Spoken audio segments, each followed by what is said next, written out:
Hello అండి, welcome back to my channel Ammakutti CK vlogs. Video చూసే ముందు మన ఛానల్ ఇంకా ఎవరైనా సబ్స్క్రైబ్ చేసుకునే వాళ్ళు ఉంటే సబ్స్క్రైబ్ చేసుకోండి. అలాగే వీడియో నచ్చితే లైక్ చేయండి, షేర్ చేయండి, కామెంట్ చేయడం మాత్రం మర్చిపోకండి.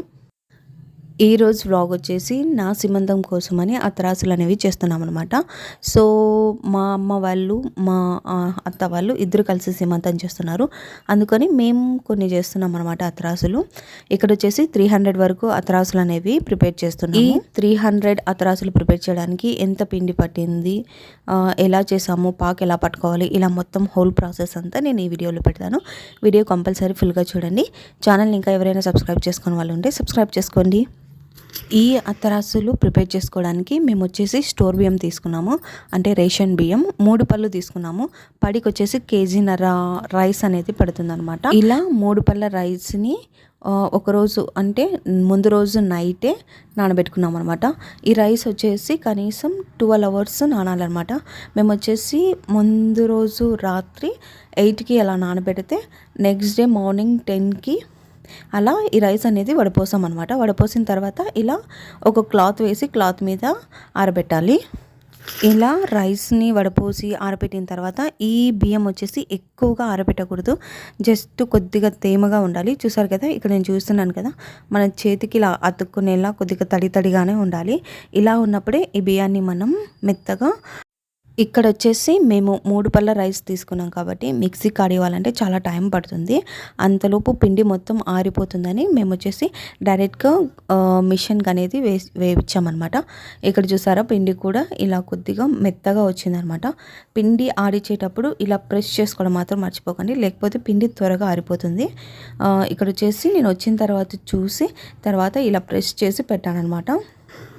ఒకవేళ మీరు ఎవరైనా తక్కువ క్వాంటిటీలో అత్తరాసులు చేసుకునేటప్పుడు మిక్సీకే పట్టుకోవచ్చు. మిక్సీకి పట్టుకునేటప్పుడు పిండి అనేది చాలా మెత్తగా పట్టుకోవాలి. తర్వాత పిండి కంపల్సరీగా జల్లెడ పట్టుకోవాలన్నమాట.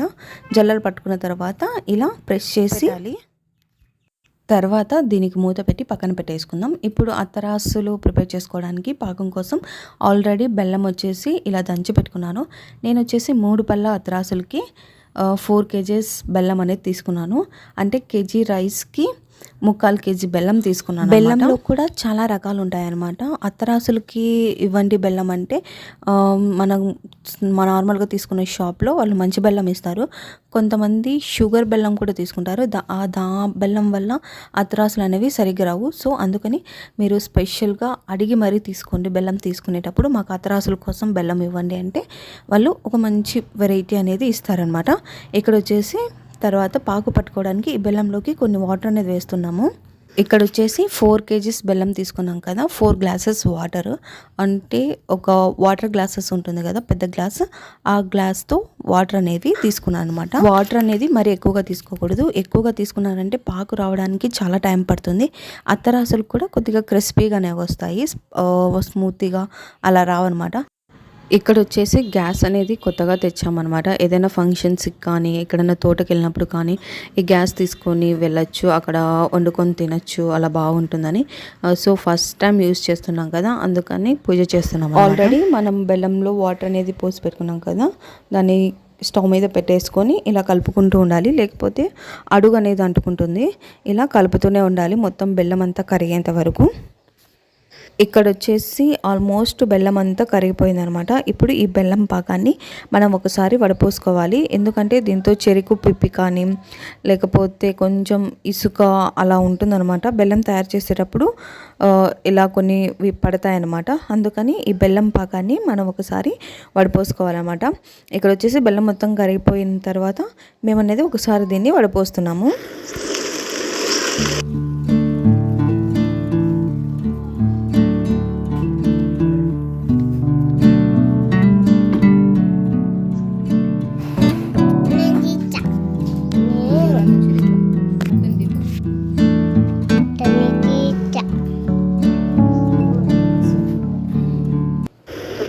ఈ బెల్లం పాకం మొత్తాన్ని ఇలా వడపోసిన తర్వాత ఆ బౌల్ని మొత్తం కడిగేసి మళ్ళీ దాంతోకే షిఫ్ట్ చేసామన్నమాట. చేసిన తర్వాత ఇలా మళ్ళీ స్టవ్ మీద పెట్టాము.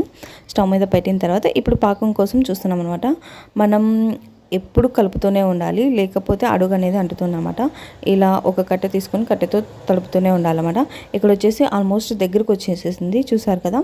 ఇలా మనం పాకం ఇలా వాటర్లో వేసినప్పుడు ఉండలు ఉండలుగా రావాలి. ఇక్కడ వచ్చేసి మనకు వచ్చేసి ఆల్మోస్ట్ వచ్చేసింది. ఇంకొక 2 మినిట్స్ 3 మినిట్స్ పెట్టుకోవాలి అంతే. ఇక్కడ వచ్చేసి నేను మళ్ళీ వేస్తున్నాను. ఈసారి ఇలా వేసినప్పుడు మనం చేతికి తీసుకున్నప్పుడు చేతికి అతుక్కోకూడదు, ఉండలుగా అవ్వాలన్నమాట. చూసారు కదా, ఇలా ఉంట అవ్వాలి, చేతికి అస్సలు అతుక్కోకూడదు. ఇక్కడ వచ్చేసి ఉంటగా వచ్చేసింది. ఇప్పుడు పాకం అనేది మనకు రెడీ అయిపోయింది. ఇప్పుడు దీన్ని మనం కిందికి దింపుకొని మనం ఆల్రెడీ పిండి పెట్టుకున్నాం కదా, ఆ పిండిని ఇందులోకి వేయాలి. దానికంటే ఫస్ట్ ఇందులోకి కొద్దిగా యాలకుల పొడి యాడ్ చేయాలి. తర్వాత కొద్దిగా కొబ్బరి పొడిని కూడా యాడ్ చేయాలి. కొబ్బరి పొడి మరీ ఎక్కువగా వేయకండి. అలా వేయడం వలన అట్లు కాల్చేటప్పుడు అట్లు ఎక్కువగా మాడే అవకాశం ఉందన్నమాట. సో కొబ్బరి పొడి కూడా కొద్దిగా వేసుకోండి. ఇక్కడ వచ్చేసి మేము యాలకుల పొడి కొద్దిగా కొబ్బరి పొడి వేసి బాగా కలిపిన తర్వాత మనం ఆల్రెడీ ఆడిచి పెట్టుకున్న బియ్యం పిండిని ఇందులోకి వేస్తున్నాం అన్నమాట.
గెలకు ఫస్ట్ ఉండలు లేకుండా అట్లంటే ఎట్లా మాది అది చెడిపోతాయి మళ్ళీ.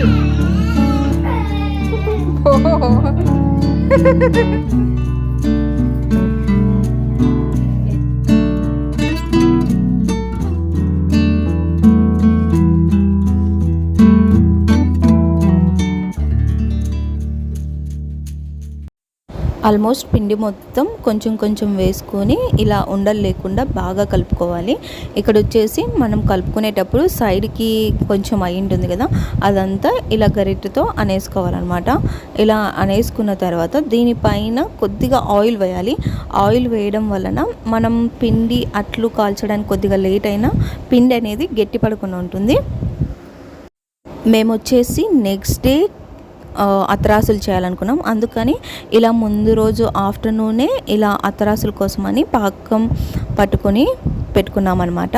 ఇక్కడ వచ్చేసి ఆయిల్ యాడ్ చేస్తున్నాము, ఎందుకంటే నెక్స్ట్ డే చేసుకోవాలనుకున్నాం కాబట్టి పిండి గట్టి పడకుండా. ఇది వచ్చేసి నెక్స్ట్ డే మార్నింగ్ చూసామన్నమాట. పిండి ఏం గట్టిగా అవ్వలేదు. మేము కొద్దిగా వర్క్ ఉంటే బయటికి వెళ్ళి వచ్చేసేలోపు మా అత్త వాళ్ళు అనేది స్టార్ట్ చేశారనమాట ఇక్కడ అత్తరాసులు చేయడం. మేము బయటికి వెళ్ళి వచ్చేసేలోపు ఆల్మోస్ట్ సగం పైన చేసేసారనమాట అత్తరాసులు. ఇక్కడ వచ్చేసి ఇంకా కొంచెం పిండి మాత్రమే మిగిలింది, చేస్తున్నారు. అత్తరాసులు అంటే ఒక్కరి వల్ల కాదు, కనీసం 3-4 మెంబర్స్ ఉండాలి, ఎందుకంటే ఎక్కువ క్వాంటిటీలో చేస్తున్నాం కాబట్టి.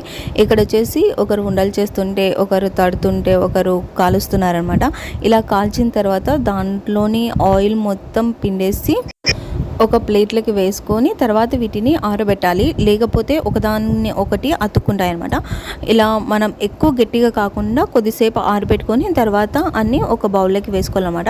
మేము వచ్చేసి అటు సైడ్ ఆరబెట్టామన్నమాట.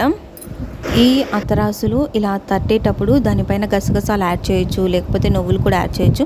మేము సీమంతం కోసం ప్రిపేర్ చేస్తున్నాం కాబట్టి అవేవి యాడ్ చేయకుండా జస్ట్ ప్లెయిన్గా చేస్తున్నాం అనమాట. ఒకవేళ మీరు యాడ్ చేయాలనుకుంటే ఇలా అతరాసులు పిండి తట్టేటప్పుడే యాడ్ చేసుకోవాలన్నమాట. మాకైతే అతరాసులు చాలా పర్ఫెక్ట్గా వచ్చాయన్నమాట. మీరు కూడా ఒకవేళ ఎక్కువ క్వాంటిటీలో చేయాలనుకున్నప్పుడు ఇలా ట్రై చేయండి. ఇంతటితో ఈ వ్లాగ్ ఎండ్ చేస్తున్నాను. ఐ హోప్ ఈ వీడియో మీకు అందరికీ నచ్చింది అనుకుంటున్నాను. ఈ వీడియో కనుక మీకు నచ్చినట్లయితే మన ఛానల్ని సబ్స్క్రైబ్ చేసుకోండి.